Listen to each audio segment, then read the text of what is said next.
Each morning, we're awakened by another day closer to SHTF, with cyber attacks to our infrastructure, whether it's banking, transportation, or our whole power grid.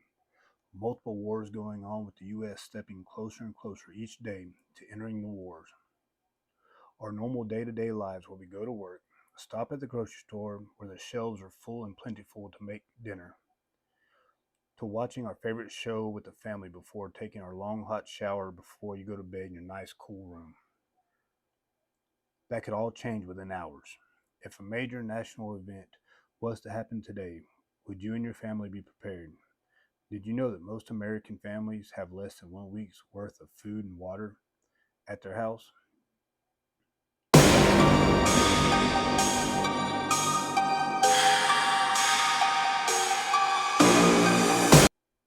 Welcome to the channel.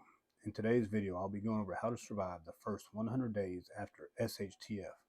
Now, I must warn you, I will not be sugarcoating in this video because I believe if I try to paint it as something, not that bad, or we can all get along and live peacefully, I would be doing you a great big ass fat lie, and that a lot more people would die.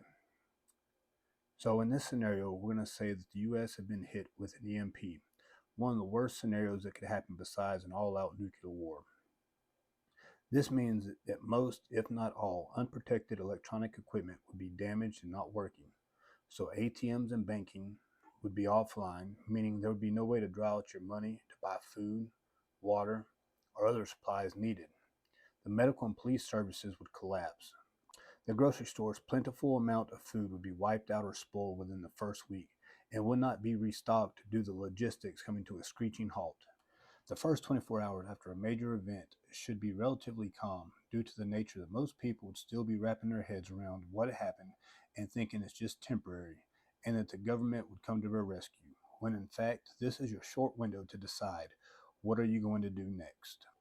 In the first 24 hours, you need to act fast, depending on where you were when the event happened, and come up with a plan quickly due to the fact that every hour you wait and have not made it back to your safe place, the more increasing danger you are putting yourself into. So like I said before, it all depends on what time the event happened and where you were and your family are. The first step is to get everyone back home into a central defensible location. Now this can be difficult depending on where everyone was at due to cell phones not working correctly and vehicles not operational. This is why it's so important to discuss with the family members ahead of time. If anything happens, this is the first thing we're going to do, meet up at home or your meeting area. After you have everyone at home, it's time to decide whether we're bugging in or bugging out.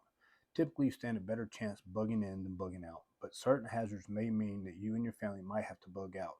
Now, in a long-term SHTF event, if you are living inside a big city, you'd want to evac the city to a rural area, maybe to friends or family's house, due to the fact that people will start acting very badly and resources will run out a lot quicker. So for this video purpose, we're going to say that we live in a rural countryside and have decided to bug in.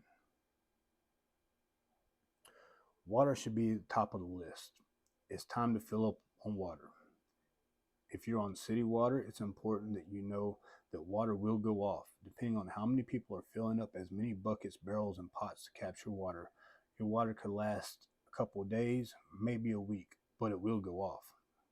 So make sure you stock up on as much water as you can now. Now, if you have your own well, you'll still need to stock up on water just like the people on city water, because if you have electric well pump, the fuel will run out if your pump is still working. If you do have a well, I would recommend a hand pump so you can access water without using electricity. It's going to be very important to have ways to defend yourself and your family. It's time to implement your security and control protocols. So if you're the type of person that does not carry a pistol on a daily basis, it's time now. Possibly even a rifle. I would recommend an AR-15 style rifle due to their magazine capacity and ease of use, because shit is going to get bad and you will need to defend yourself from the unprepared. In the first 24 hours, you'll need to explain to your family that the world is going to be different now, and trustworthy people will be far and few in between, especially after the first 72 hours. This will be a good time for you to contact your MAG, mutual assistance group, or trusted neighbors to come up with a plan for communication security, almost like a neighborhood watch but on steroids. Communication could be portable ham radios, CBs, or even walkie-talkies. These should be stored in a Faraday cage and not brought out to at least 72 hours after the event, just in case of a secondary EMP strike to wipe out the remaining electronics. The first 72 hours you can expect panic, looting, amongst other things. From this point, we call it without rule of law. This means people will behave badly, stealing and looting from stores. Crime will skyrocket because without the police enforcing the law, criminals will have a field day hurting, raping, and killing innocent people. What you must realize at this point is only the strong survive. Preparing ahead of time with food, water, and supplies will put you at an advantage but does not mean you'll survive. This is where OPSEC comes into play. Never brag about how much food or supplies you have stocked up prior to the event, because I promise you one day your buddy or coworker gets hungry. He will remember you saying you have a year's worth of food. Now you and your family have just been made a target. Remember, loose lips sink ships. Even though you and your family have decided to bug in, you still want to have a bug out plan and bug out bags staged and ready just in case you and your family need to bug out quickly. It's also important to make sure everyone in your family knows a meetup location in the case the family gets split up. During the first 72 hours, it is important not to travel away from home. Now, if it's absolutely necessary to travel away from your home, you will need to be armed and make sure you have a good plan. You want to keep your distance from everyone, if possible, and try to avoid detection. And when traveling back home, make sure you're not being followed.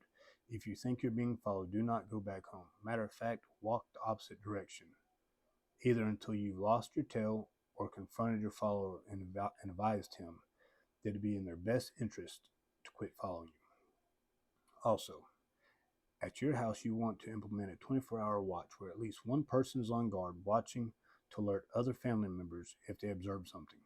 2 people on watch is even better if you have enough people. So, after the first week, most unprepared people will be out of food or running low. People will do crazy things when their families are starving. So, you will have to be prepared to do crazy things to protect your family.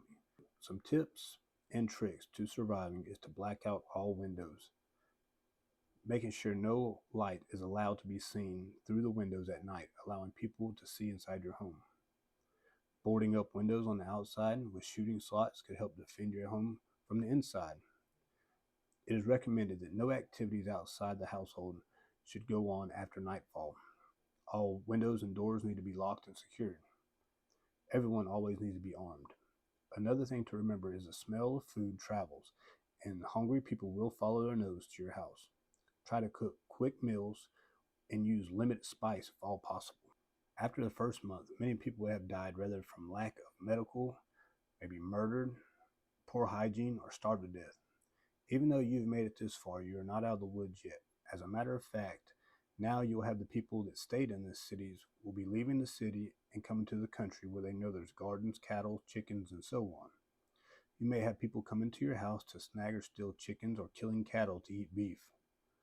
You will need to make your driveway to your home very unwelcoming, considering dropping trees across your driveway along with strands of barbed wire to deter unwelcome guests. Setting up a perimeter and having someone on watch is always a good idea, with the ways to communicate with other family members if someone is spotted. Might consider eating any roosters during the first week, due to roosters can be heard from a very long distance. In saying that, without roosters, you will be unable to hatch little chicks to supply you with protein and eggs. So if you do get rid of the roosters, make sure you protect and guard your hens. Rabbits are another good source of protein that keep you supplied in protein and only need very little space to grow. Also, if you have a working generator, just remember, the sound of a running generator can travel a long distance, attracting people.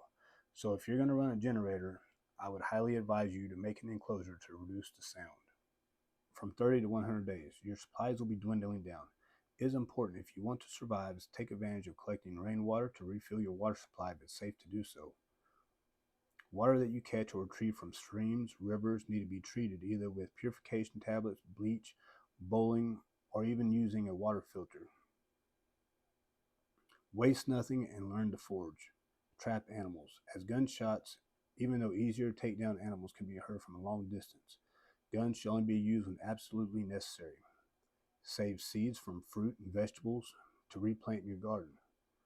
If an EMP was to happen, the damage would likely take years to be repaired, if repaired at all. It is imperative that we stay self-reliant and resilient to make it through. Foraging and scavenging will become a way of life, especially if it takes many years to restore the power. In conclusion, if an EMP strike on the U.S. was to happen, more than likely that there would be warning signs. Here are a few warning signs to be aware of prior to EMP strike. Increased cyber attacks to our infrastructure to weaken our defenses. All of our early warning defense systems are electronic. Most of them are hardened but still could fail due to being outdated. Global conflicts are escalating. As of right now, we have several conflicts going on right now.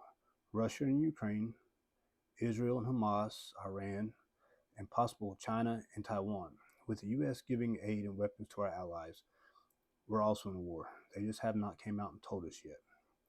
Remember, an EMP attack will not be the end. After a few years have passed and most people have died off, now it would be time for the invasion from a foreign country to take the U.S. as their own, which is another video in its own. Hopefully this video has given you a little something for you to think about and prepare for. Even though a lot of things I like to talk about in this video might be disturbing and not very friendly or neighbor-like, you have to remember, only the strong and prepared will survive. If you found this video informative and got something out of it, please like the video, comment, and subscribe to my channel. And more importantly, please share this video. The more good and prepared citizens there are, the safer we'll be. Patriot Prepper out.